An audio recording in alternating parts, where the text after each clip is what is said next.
Сигнал на Йорданов. Асприля. Центриране, удар с глава.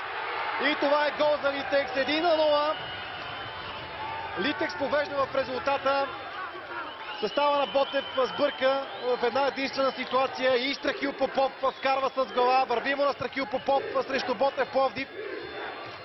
В матча от плейофите в Коматево точно Страхил Попов донесе успеха с 1-0. Сега отново е на път да донесе победата на Литекс, но колко важен само е този матч за отбора на Красимир Балъков. Има защо Петър Пенчев да е недоволен от подредбата на своите защитници при това статично положение.